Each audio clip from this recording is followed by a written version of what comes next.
We're recording this on August 22nd, and right now we're in the midst of a lot of confusion by external analysts about the state of policymaking and decision-making in Beijing right now. You're seeing China's own version of an economic polycrisis. Obviously, a lot of this stemming from management or mismanagement or the intentional pricking of a real estate bubble that they underestimated the externalities or the volatilities that they would be creating. But you're seeing deflation, you're seeing surprise rate cuts by the PBOC, you're seeing in shadow finance, you're seeing just a whole mess of economic challenges for China. I wonder, as a student of Chinese decision-making, what's your assessment of how Beijing is processing and responding to current events? Do you see bureaucratic confusion? Do you see this as the result of an increasingly personalized political system where everyone is sort of grasping at intuitions as to what the dear leader wants? What's your kind of hot take on what's going on in Beijing right now? Mm-hmm. So I think one way to understand the decision-making is, as you discussed, people are trying to intuit what Xi Jinping wants. And when it comes to economic policy, the general understanding about Xi is that he's not really an expert on economic policy. He was never trained in economics.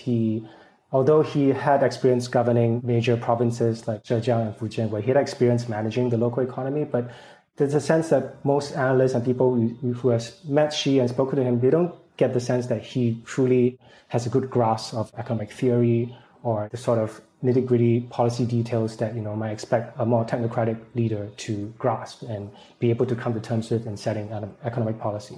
Having said that, Xi has made very clear, I think, what he wants to see for China on an economic front. He talks a lot about high-quality development, which I think is this theme, that he has come to use to define the core of his economic vision. And that may or may not be sort of this overarching theme that has maybe restricted officials in terms of the policy options they might roll out. For quite some time now, a lot of analysts have expected some sort of big bazooka, credit stimulus to be rolled out to support Chinese economy. But we haven't seen that. If anything, we've only seen sort of piecemeal measures or like targeted policy tweaks that are meant to improve, streamline the bureaucracy, make it easy for businesses to function, things like that, but no massive stimulus. I think that you could explain it to some degree to the fact that Xi has basically demanded high-quality development, which is, in a way, not repeating the mistakes of the Hu era. After the global financial crisis, 08-09, there was a massive stimulus pumped out to stabilize the economy, and that brought along a lot of problems from overinvestment, excess industrial capacity, which Xi spent much of his first term trying to resolve. And in fact, the after effects have continued to linger in the Chinese economy today. And I think that's something that Xi Jinping wants to avoid. He's made that clear through his sloganeering about high quality development. And China's problems today are sort of require a new playbook, of which policymakers are not, when you tell them you can't really go back to the tools you have before, you have to figure out new things, figure out new methods for dealing with these problems. And I think that's probably one aspect of the problem. Like they have these new strictures, the overall theme that Xi Jinping sets for them in terms of what sort of economic policies they can set, but they have to find a new way, new methods for dealing with problems they never had to face before. Yeah, that's such an important point that I think we've become so used to the party finding ways to kick the can or pull some sort of rabbit out of a hat. But across the board, both domestically and externally, the party is just dealing with a whole new set of challenges that in some ways it appears ill-equipped to successfully navigate, especially as you just mentioned, with some of the more rigid bureaucratic structures and expectations and guidelines that have been laid on. This segues just perfectly into the book, which was perfectly timed for the moment when I think we're reaching peak anxiety, confusion, and concern about China's trajectory. And as we were just discussing, seeing many of the pathologies of the political system, but also Xi Jinping's own particular style of governance come to the fore. Can I ask you, before we get into the book, just talk us through What motivated you to put pen to paper? You were in Beijing at the time. You're covering Chinese politics. What were some of the puzzles you wanted to answer, or what were some of the tentative arguments that you wanted to test as you researched and wrote this book? Mm-hmm. I actually didn't have like a major thesis that I was trying to put forth when I first came up with the idea of writing the book. Essentially, it started as a more simple idea. Basically, when people talk to me like, oh, you cover China, you write about Chinese politics, is there a book you can recommend to me to read about Chinese political system? And let me basically help me come to terms with China of today and how things work. And for a long time, I would recommend people read Richard McGregor's The Party. The problem with that is that book came out in 2010, 2 years before Xi Jinping came to power. And as I worked in China, I arrived in China in 2014, and as the years went by, as the Xi era really started to set in, you start to realize that, okay, Richard McGregor's The Party is a very good book, is a very good primer at the time when it came out, but the more Xi Jinping changed about the Communist Party, the more he changed the way politics worked in China, the less McGregor's book is able to help people understand what's going on in Xi Jinping's China. So I felt that there's sort of this market gap, that there is a demand or there's an absence of a good book that can explain Chinese politics of the Xi era. And I thought, well, perhaps I could attempt to write such a book and try to bring to life the sort of changes that Xi has made. And as the title suggests, Party of One, Xi Jinping essentially, you could say, remade the party around himself, in his own image, around his agenda, around his vision, moving the party from a period where it was trying to becoming a more governing party. It stepped back from the front lines. There was more of a separation of duties between the government and the party, and moving it to an era where the party is more on the front foot. It is in the front lines of policy making. As Xi Jinping says, the party leads everything. There's no longer pretending that the state and the party are separate. And above all, Xi Jinping is the guy. He is the man who stands on top of this political machine, highly centralized. His will is channeled from the top to the bottom. And so I guess the book was trying to explain how this came to be, why Xi Jinping wanted this to be the case, why did he restructure the system around himself, and what are the consequences of such centralization of power. I want to explain how this has affected how Chinese bureaucrats think, how the bureaucracy changed the way it functions, and also look into the negative consequences this has thrown up in policymaking and governance on the ground. Great. Thanks. Yeah. And I should say to the listeners out there who have themselves written books and are insulted that Chunhan was not recommending their book as he wrote his, I would just say that's not an insult against your book. It's just Chunhan is not particularly well read. So he just didn't know about all the great books that have been written. And he went the Rube Goldberg way of instead of familiarizing himself with the literature, just decided to write his own book. Yeah, no, but just it really isn't, obviously everyone who listens to this podcast should have or has read Richard's book, which was awesome, right? And really defined how many of us thought about the party. It was definitely the first kind of modern book to say, hey, the party matters. Mm-hmm. But as you say, your book takes us right up to the present. So through COVID, through the corruption purges, so it really captures the state of play up until today.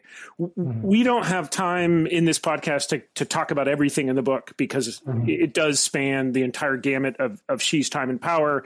And the book is also very much a book about the party itself. So what I thought we could do is pick a narrow slice of this book and talk about it. And we had agreed that one good topic would be a later chapter in the book called One Man's Fate, which is about the challenge of succession, which is not a risk we think about day to day in China, because the actuarials for dictators seem to be pretty good for reasons I don't entirely understand. So Xi Jinping will likely be around for a very long time. He's relatively young. He's certainly a lot younger than the current leader of our regime here in the United States.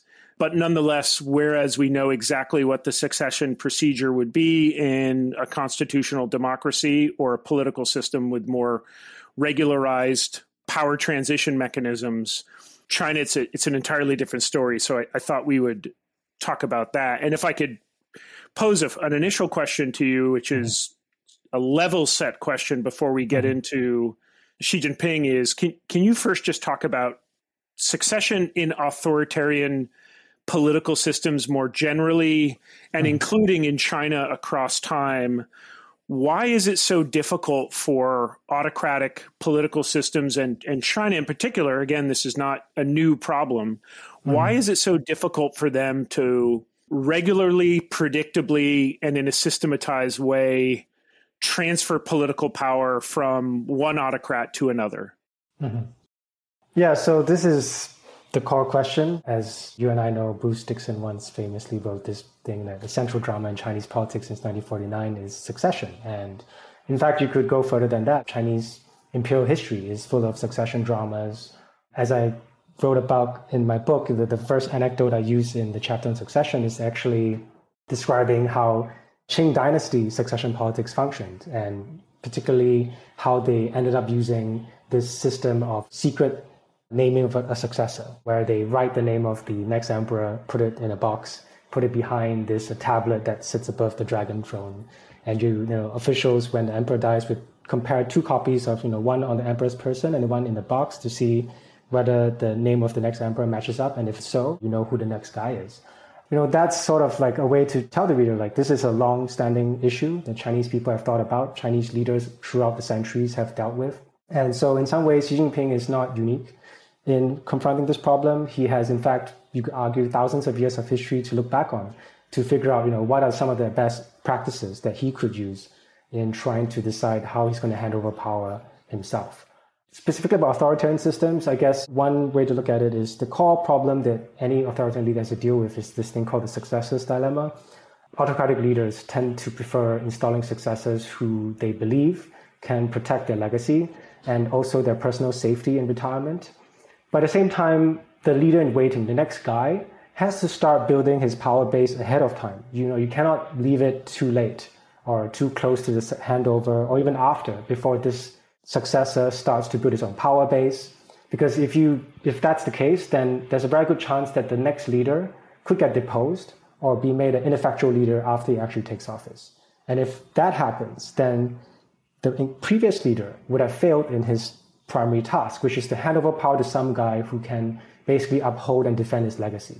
And the problem is when you start to decide who the next successor is and you start handing over power, you make clear who he is, there's also another dynamic that comes into play, which is the political elite would naturally start to realign their loyalties. They would start to try to befriend the new leader, build connections with him, build rapport with him, and that inevitably would sap away at some of the authority of the incumbent leader. It is just something that happens by nature. There's no way to avoid it once you kickstart this process. So whoever is in charge right now has to think very carefully. Who I want to choose to succeed me? When do I start this process? How much certainty do I want to make this process appear to have? Because all these considerations, all these factors will have an impact on his own current power, his ability to exercise it in the process of handing over the leadership to the next guy. Can I ask for your explanation then of the sort of the dog that didn't bark, which is, I'm thinking of the quote you have at the top of the chapter, which is from Deng Xiaoping, someone we credit in retrospect with saving the party after the death of Mao, redirecting China on a more sustainable political trajectory, the blemish of Tiananmen Square massacre notwithstanding. But you've got a great quote here from Deng, which says, building a nation's fate on the reputation of one or two people is very unhealthy and very dangerous, which makes total sense until you think about the role of Deng Xiaoping in the 1980s and the 1990s, which was the reputation and the nation's fate really did depend on one or two individuals, namely Deng Xiaoping, who was playing puppeteer of the political system.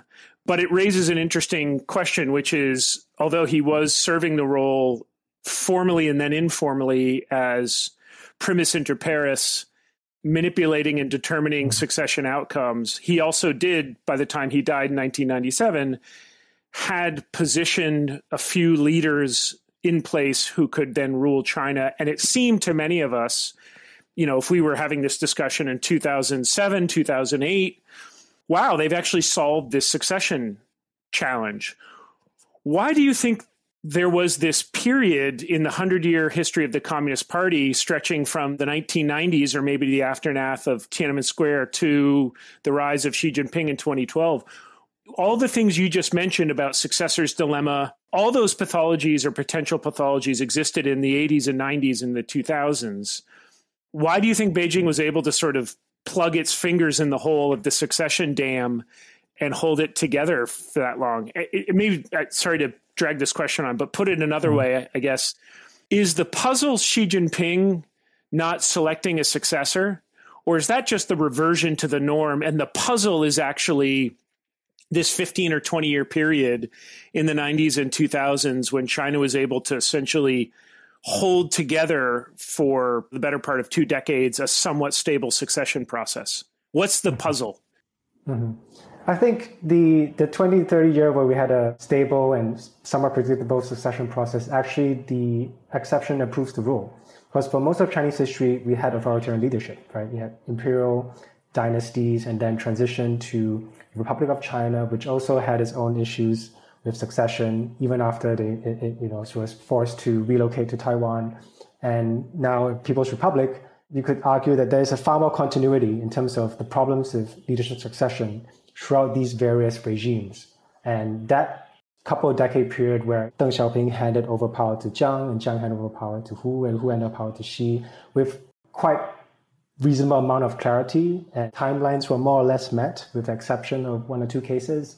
That was actually sort of not what things tend to be. And the fact that this happened, I think you could credit it to actually the fact that Deng Xiaoping essentially decided 2 successions down the line. And he essentially took the decision for picking a successor out of Jiang Zemin's hands. And basically, when Hu Jintao was promoted to the Standing Committee, Politburo Standing Committee in 1992, that essentially was it. Jiang Zemin, obviously, he could have tried to change that decision, but as it proved, he failed to if he wanted to. The decision was essentially made for him by his predecessor. So that sort of allowed this process to seem predictable because the incumbent, in the case of Jiang, actually didn't really have an opportunity to meddle with the decision that was really made for him. And in Hu's case, he also didn't have a choice of a successor. Xi Jinping's elevation was not a Hu decision by himself. It was part of this negotiated succession process, a very opaque process where, party elders, certain cliques and factions within the party elite sort of negotiate, okay, who can we accept to be elevated to be the next leader?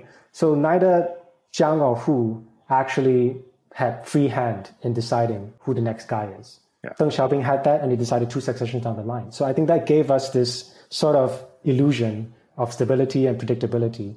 And then now we're back to a situation where actually the incumbent now pretty much has a free hand to decide who the next guy is. And all the old problems have come back because we have no certainty over his decision-making process, no clarity over timelines. And basically, we've gone back to the era where uncertainty is basically the key issue when it comes to Chinese leadership succession. Also would recommend a really good paper by Ma Xiao on this from 2016 called Term Limits on Authoritarian Power Sharing, Theory and Evidence from China, which came out the year that Xi Jinping was elevated to the, quote, core of the party, which happened that fall.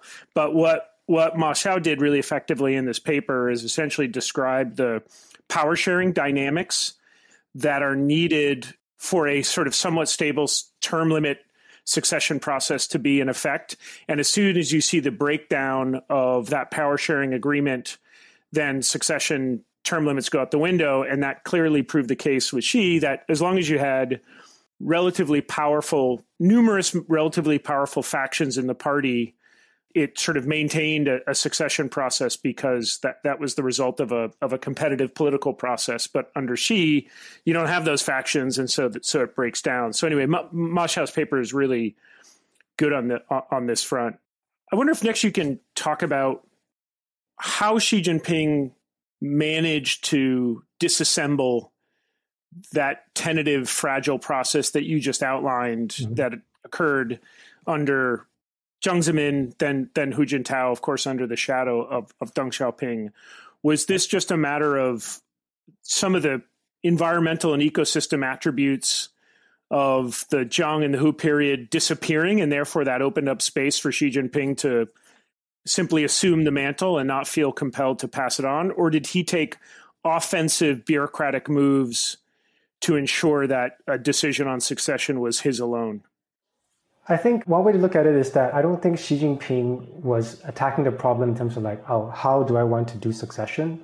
I think the key problem that he was trying to solve is political control. And he believed that China needed a highly centralized leadership where clear lines of reporting, absolute reviving the Leninism in the Communist Party, where it's completely hierarchical, top-down leadership. And with him as the ultimate leader at the center, able to channel his will from Beijing down to the grassroots. And I think that was the key political problem he was trying to solve, trying to ensure that China had this strong central force holding together the country and preventing like centrifugal forces from tearing the country apart. And by solving this problem, or attempting to solve this problem, he has basically revived the old succession problems. Because, as you talked about the paper you mentioned just now, where there was a more competitive internal debate within the party, more competitive elements within the party leadership, there was more power sharing and perhaps more deliberations and consultations on choosing the next guy. When the current leader has basically succeeded to a very large extent in eliminating rivals, sidelining people who could challenge him, and centralizing most decision-making powers, if not all of them, in his own hands, that has natural effects on who gets to influence succession. Part of the reasons we discussed just now as to why, the party had this period where it seemed to have a very smooth succession process, because, there are lots of people involved. The party elders were involved, retired people, people with no formal positions in the party leadership were able to have a say. And that was a problem that Xi tried to eliminate. As we know, Xi basically cleared out people through corruption purges and also undermined potential rival power centers by breaking down the political networks and preventing retired elders and sort of peripheral members of the party elite, princelings who don't have formal leadership positions, prevented these people from actually meddling in top leadership decisions. And insofar as he succeeded in doing this, and I think we can all agree that he has succeeded to a very large extent, you take out other potential decision makers, you take out other power players who can influence succession. And this leaves pretty much, the decision to himself. He may still consult people in the sense that he will have to talk to his lieutenants, he have to talk to other people in the party to get a sense of, is this guy suitable to take over me, basically assess his potential successors. But by virtue of the fact that he has established himself as number one, numero uno in the party, he has basically, at the same time, centralized the final decision-making on succession in his own hands. But I don't think he set out to change how succession works. It's more that he set out to change how Chinese politics works. And that came along the changes in how the succession system would have played out. The obvious shortcoming of Xi Jinping's view of Chinese politics, or at least his, if we take your point that he did not have an active plan to defang the succession process per se, but just remade politics, and as a result was the defanging or the eradication of succession. The thing I would be worried about if I were Xi Jinping was the continuity of my policy agenda to remake China after I leave power. This is a challenge not only for dictators, but also for heads of any organization, especially when you're a strong outsized figure, it's hard to know when you hang up your spurs, and it's very difficult to identify, cultivate, and install a credible successor. This happens in corporations all the time. Sometimes you get it right with a Tim Cook. Sometimes you don't. I wonder if you could speculate a little bit on what you think Xi Jinping's plan is. It's clearly not unintentional, right? He removed term limits on the office of the presidency in March 2018. He's not named a successor. He's not stupid. So obviously he knows it's awaiting his decision. I know we don't know this, but can you just think out loud about what a potential plan might be for him? Does he stay on for another party Congress?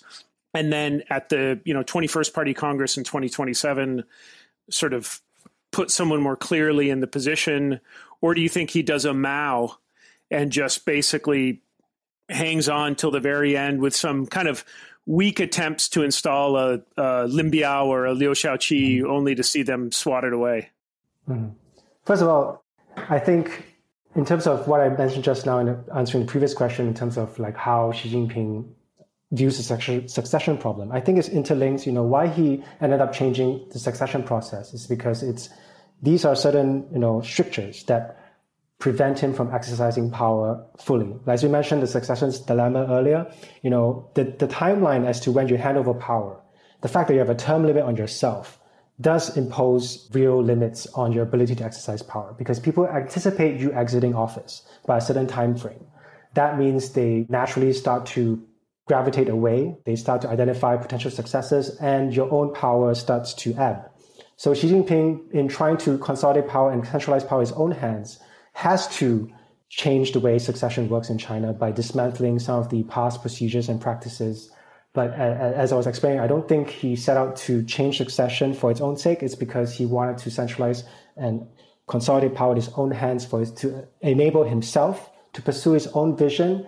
And that's what led him to do these changes to how succession procedures work, succession practices were carried out in China. In terms of what he might do, in terms of handing over power when the time eventually comes, I do actually think on balance, he is more likely to want to hand over power before he dies than otherwise. I say this because I think that is the best approach in terms of ensuring he has made every effort to ensure his legacy is protected. Choosing a successor is any incumbent leader's, top prerogative. It is your responsibility. You might even argue that the very first day you become leader, you should already start thinking about who's next. Because everything you do in your time in office would have come to naught, would be destroyed if you choose the wrong guy and you fail to hand over power in a smooth way that ensures the next guy can actually hang around long enough to protect what you achieved. So I think it is likely that Xi Jinping wants to have the predominant say, and in fact, more or less choose a successor before he is unable to do so through incapacitation or death. And whether he chooses to do so when he's still fairly young, i.e. like he does so within the next one or two party congresses, or he stays on for much longer, like does a Mao, as you say, basically sort of choose one, but then continually assess potential successors and change them if necessary, and then basically only hand over power when you finally expire. To be honest, I think it's a question only Xi Jinping can answer himself. Perhaps he himself doesn't really know the answer to this question because there's so many factors at play. When you're the incumbent leader, you're assessing potential successors, you're assessing your own grip on power, you're assessing the extent to which your vision has been achieved. You're trying to decide for yourself, have I done enough? Have I done enough to deliver on my own vision?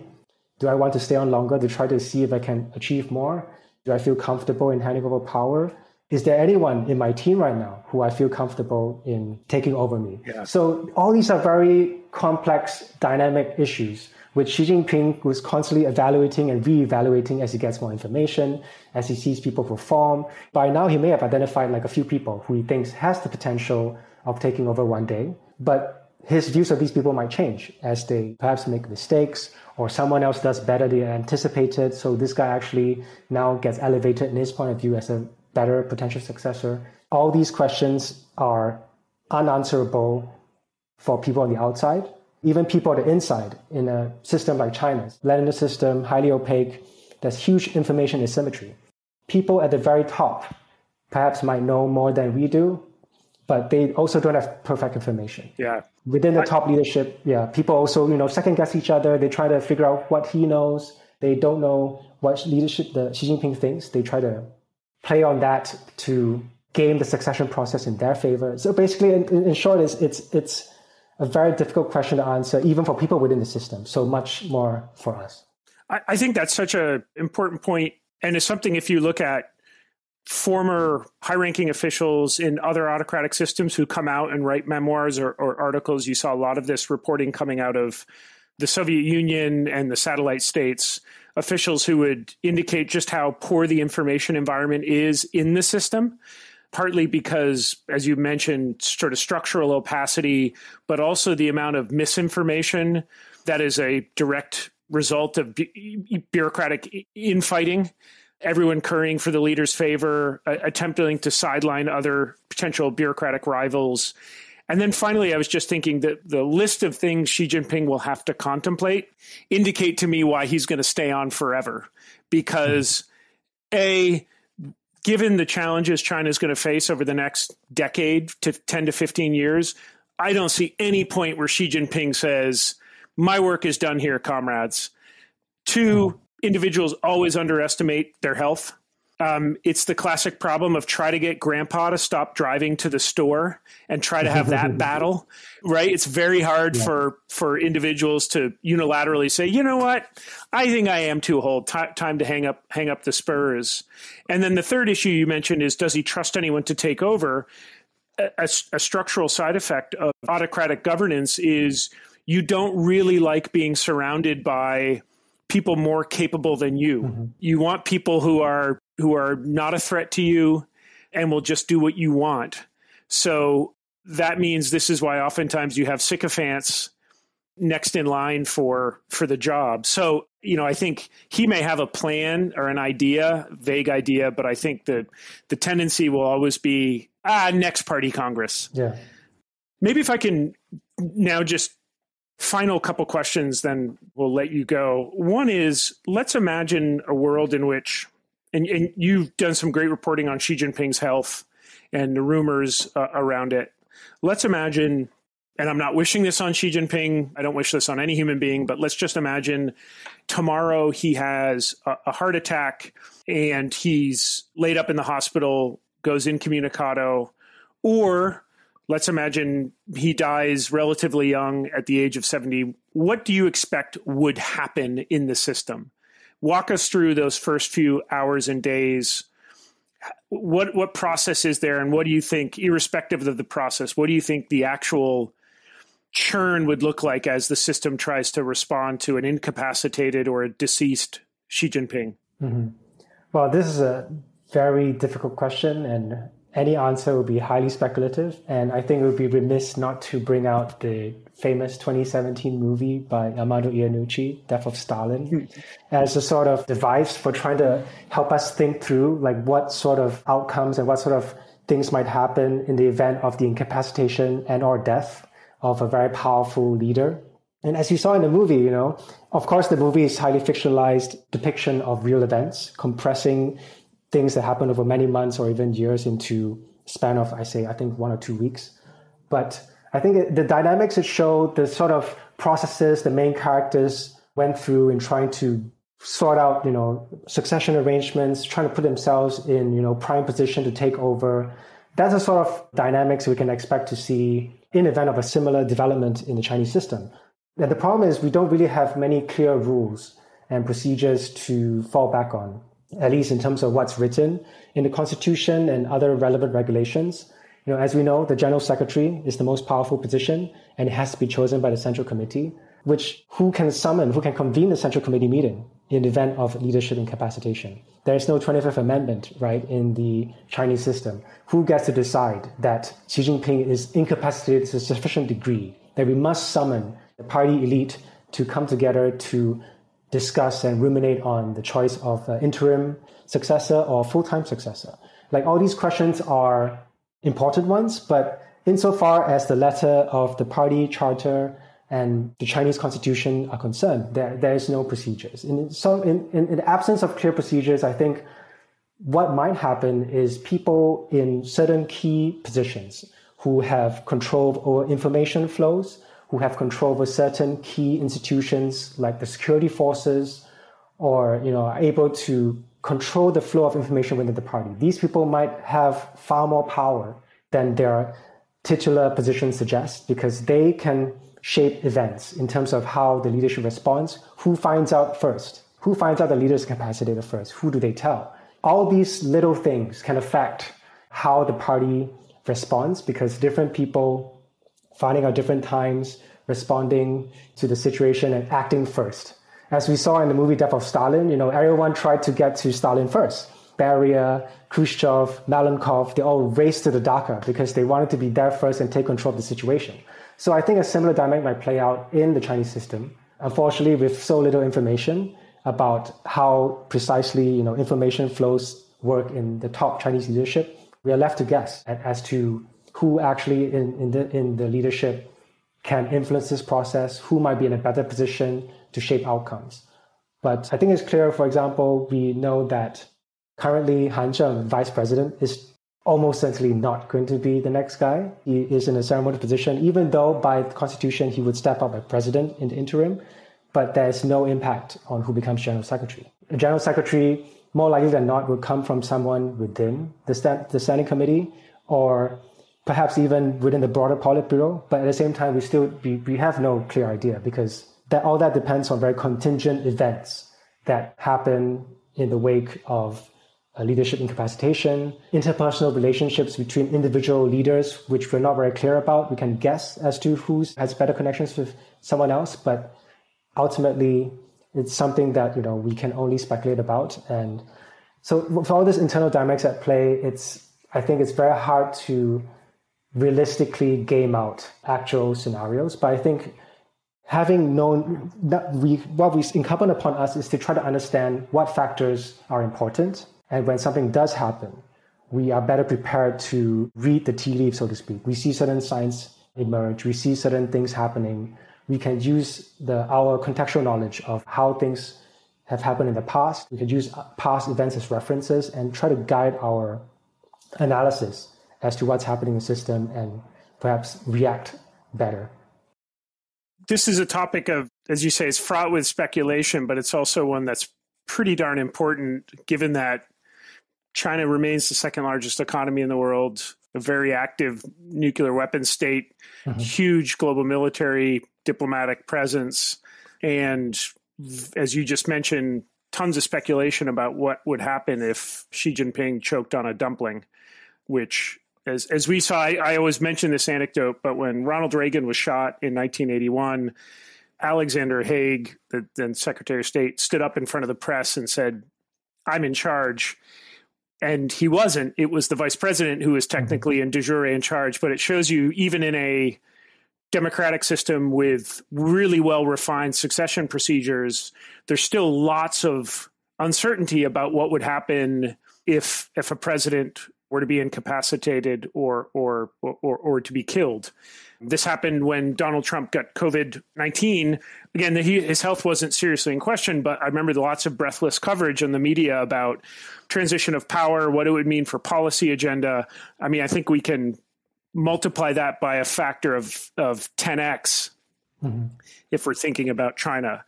All of that is to say the place where people who want to think about this and know more about this and have the requisite background information, fortunately now have the best place to go, which is your new book, Party of One, for sale at every great bookseller. Chunhan would like you to not buy it on Amazon because he will make no money off of the purchase there. So please do go to a bookstore and buy a physical copy to maximize his income earning potential.